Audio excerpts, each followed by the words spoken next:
Debido a la influencia que hubo en Chile de otros países de Europa y a la similitud del lugar con otras ciudades de ese continente, estas calles reciben el nombre de París, Londres. Dicen que en el invierno la neblina le da un toque romántico al lugar. Aquí se desarrolla la vida cultural de la ciudad.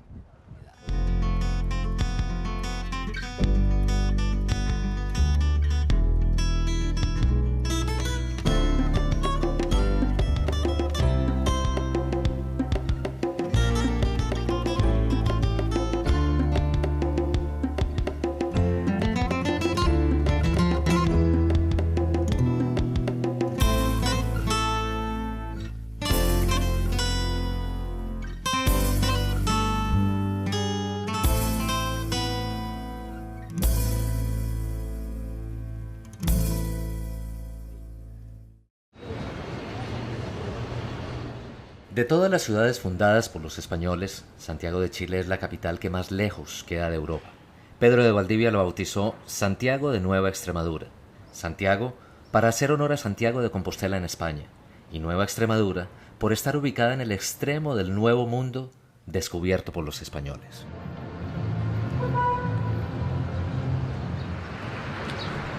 La ciudad de Santiago fue fundada por don Pedro Valdivia, que vemos acá.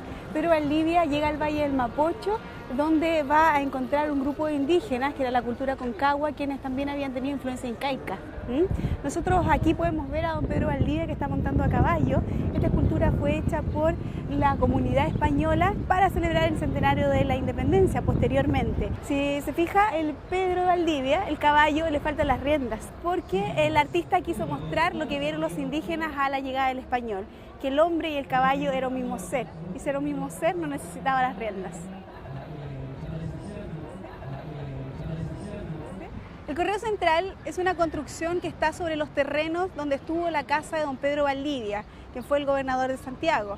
Esta casa, bastante simple, de palo y paja, posteriormente fue destruida y allí se construyó un edificio que albergó los palacios del gobernador y también a los presidentes. Posteriormente esa construcción estaba en muy malas condiciones, así que hubo que destruirla y sobre sus cimientos se creó el edificio que hoy conocemos como Correo Central.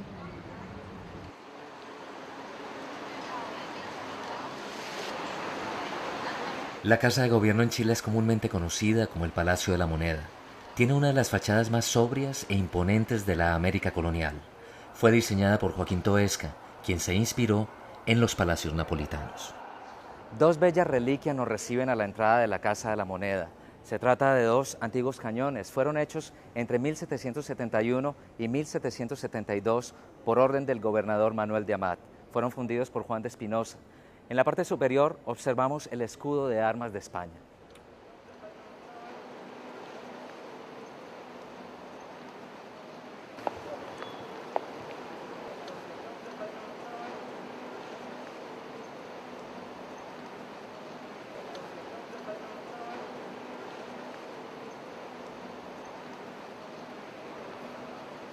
En el Salón Monti Varas se han efectuado las principales ceremonias de Estado, como firmas o promulgación de leyes de la República y juramentos de los gabinetes que han acompañado a los diferentes mandatarios. Los dos cuadros que adornan la sala representan al expresidente Manuel Montt y su ministro de Interior Antonio Varas.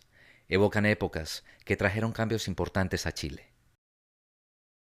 En el Salón O'Higgins se realizan recepciones oficiales, especialmente la presentación de credenciales de diplomáticos acreditados ante el gobierno de Chile.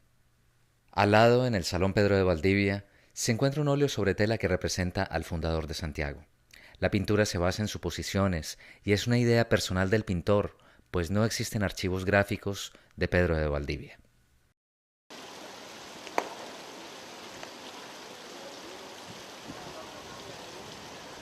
El Palacio de la Moneda fue en sus inicios una fábrica para acuñar monedas. En el Patio de los Naranjos fue donde antiguamente se alzó el pabellón de Toesca, donde se pesaba, fundía y acuñaba el oro y la plata.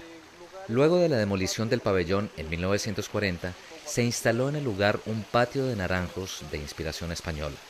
Este patio alberga en su centro uno de los tesoros más significativos de la ciudad, la fuente que durante siglo y medio surtió de agua a los habitantes de Santiago.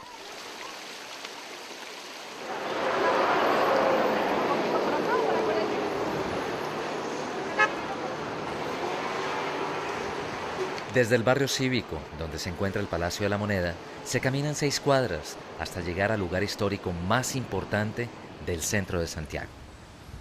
El Cerro de Santa Lucía es mi sitio favorito en Santiago. Aquí llegaron los españoles por primera vez en 1540, liderados por don Pedro de Valdivia.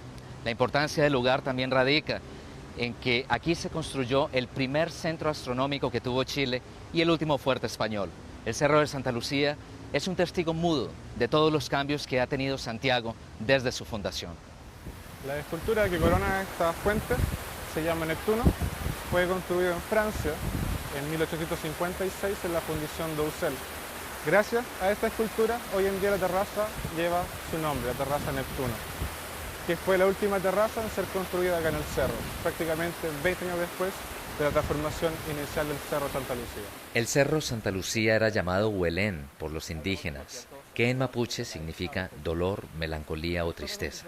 Su nombre actual proviene del día en que Pedro de Valdivia se apoderó del cerro, un 13 de diciembre, día en que se recuerda a Santa Lucía.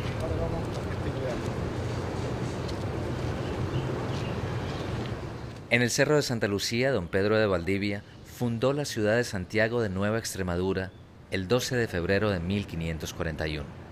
Este cerro fue declarado Monumento Nacional el 16 de diciembre de 1983.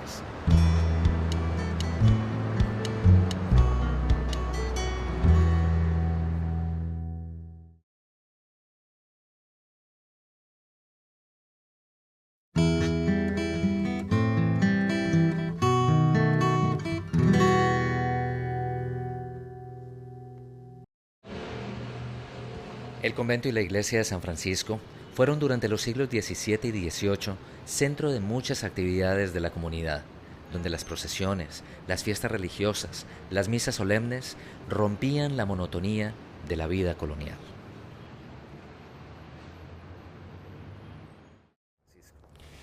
Bueno, la llegada de los conquistadores en 1553 vinieron los franciscanos y en el mismo tiempo, ese mismo año, en octubre, en el mes franciscano, se puso la primera piedra de esta ermita de Nuestra Señora del Socorro, así es el nombre original.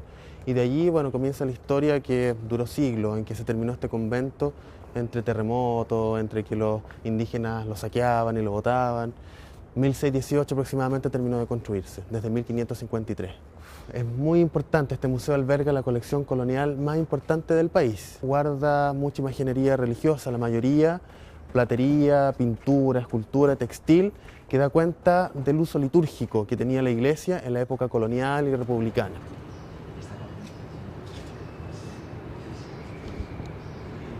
Estos muros coloniales no es piedra tallada, sino es piedra sillar, no está, en el fondo no está bien compuesta ni bien montada una sobre otra, era el trabajo de los indígenas con algunos arquitectos franciscanos, frailes, que le indicaban más o menos las formas que tenían que construir. Las pinturas que vemos también son originales. Y se ha hecho esta puerta de vidrio para que la gente que está dentro del templo pueda también mirar hacia el interior del convento y se pueda también distraer un poco con el paisaje y la vegetación que tiene el claustro. Acá nos encontramos con la puerta de la Gran Sacristía. Es súper importante para el museo porque nos cuenta la importancia que tuvo la parte del tallado, ¿no? en la independencia, en la colonia, un poco en la época republicana del país. Es súper importante porque cada pieza de esta puerta fue tallada a mano y única. No es una puerta hecha en una sola pieza, sino formada como un rompecabezas por familias que eran más bien indígenas de la zona de Santiago que se dedicaban a la talla de madera, a la talla en escultura, hicieron esta donación al Museo San Francisco de Santiago con el fin de que aquí se albergaran los textiles, la ropa que usaban los sacerdotes y los religiosos al momento de la Eucaristía.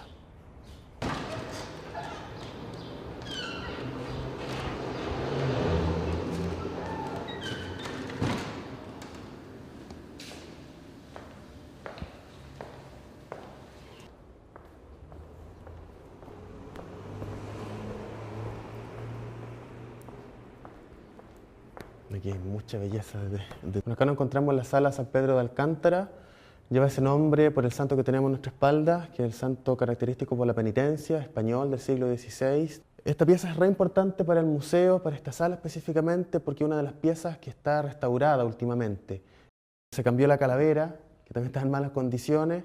Acá podemos observar algunos objetos de piedad, de penitencia, de los frailes franciscanos antes del Concilio Vaticano II.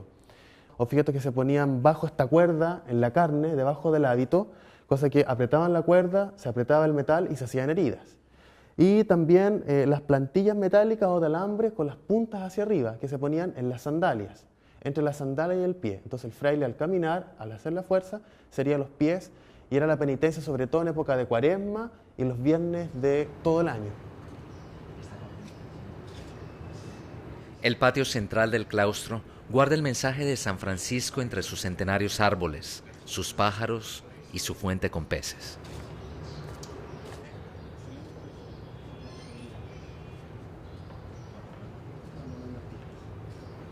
El convento de San Francisco alberga 54 telas pintadas al óleo entre los años 1668 y 1684.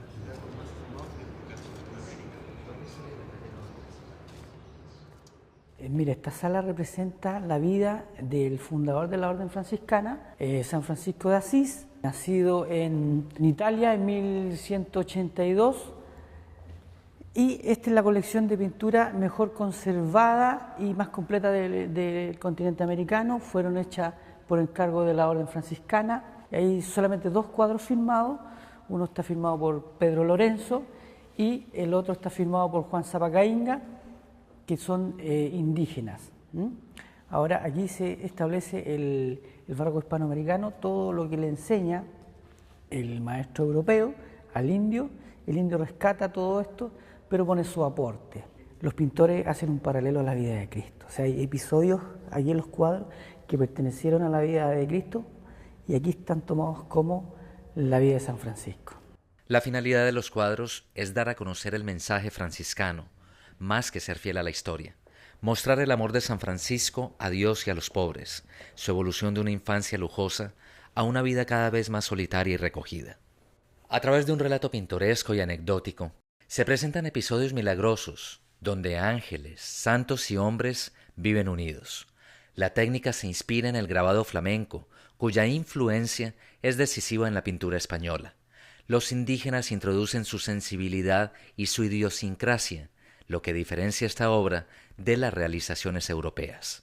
Estas series, pintadas por artistas cusqueños, presentan el carácter, a la vez ingenuo y austero, de la sociedad colonial, revelando la cultura de la América hispana durante los siglos XVII y XVIII.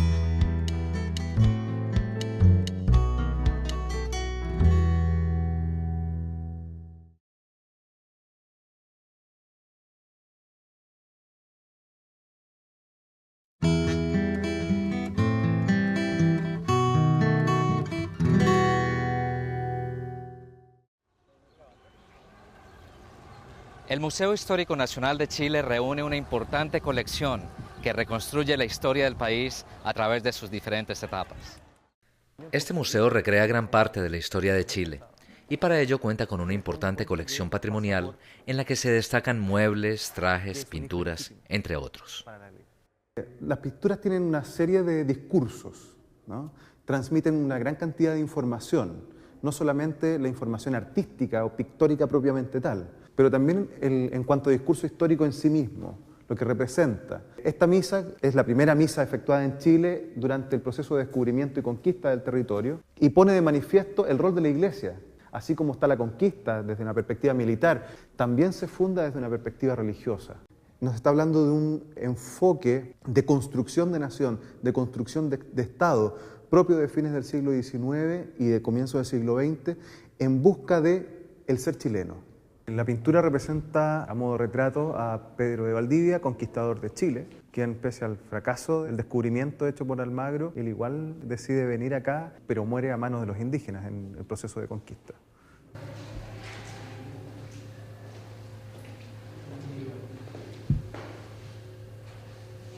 El del fondo representa a Inés Suárez, defendiendo la ciudad de Santiago, siendo atacada un 11 de septiembre de 1541 por los mapuches del sur de Santiago.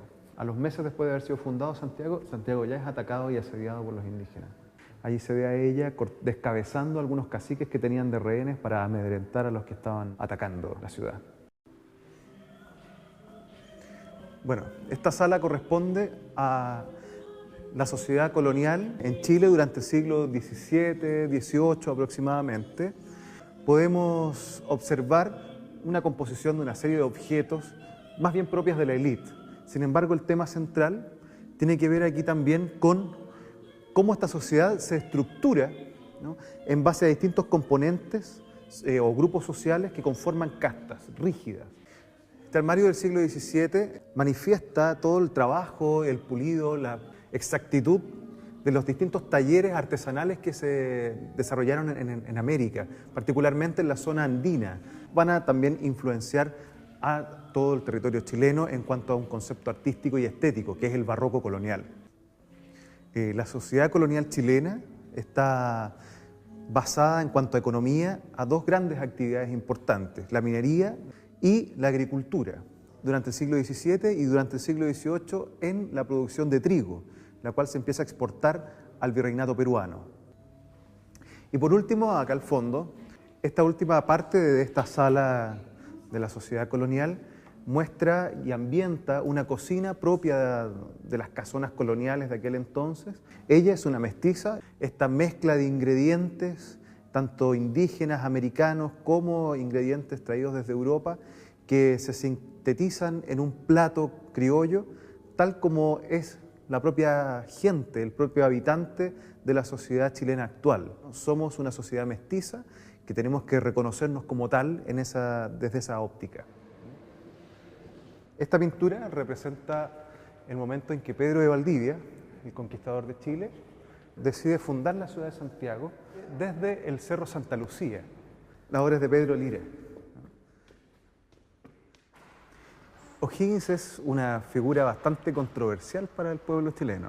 Por una parte es el padre de la patria y reconocido como tal en los discursos históricos, historiográficos, pero de alguna u otra forma no es siempre de la simpatía de todo el mundo, porque uno también entra en querellas con otros personajes que también fueron destacados e importantes en el proceso de independencia, como por ejemplo los hermanos Carrera. Tan controversial es la figura de O'Higgins, que ha sido más bien impuesta por algunos discursos históricos. Hasta el día de hoy existen instituciones que se hacen llamar o'higginistas y otras que en su contraparte se hacen llamar carreristas. Pero sin duda es reconocido a Vox Populi como el padre de la patria. Durante el siglo XIX, Chile se construye desde una perspectiva política, como mencionamos, pero también desde una perspectiva tecnológica y desde una perspectiva intelectual, luego de la creación de la Universidad de Chile. Chile se expande territorialmente luego de la Guerra del Pacífico entre Chile, Perú y Bolivia. Guerra que significó para Chile, por tanto, la incorporación de una gran riqueza que va a servir para sostener la economía de este país por una gran cantidad de tiempo durante el siglo XIX y hasta el día de hoy. La incorporación de los territorios al norte de Chile significan para el Estado chileno una tremenda ganancia en un comienzo. Luego esta ganancia en realidad es cedida a intereses británicos, quienes se hacen cargo de la explotación del salitre, el gran mineral del norte chileno en ese entonces.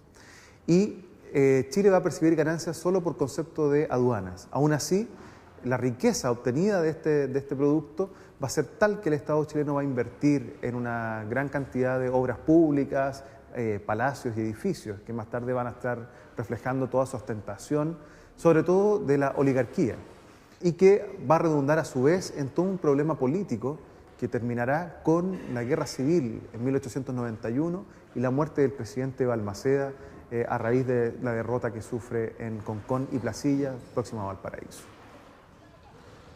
La fuente al fondo representa la libertad de América. Una mujer vestida a la usanza griega rompe las cadenas de una indígena.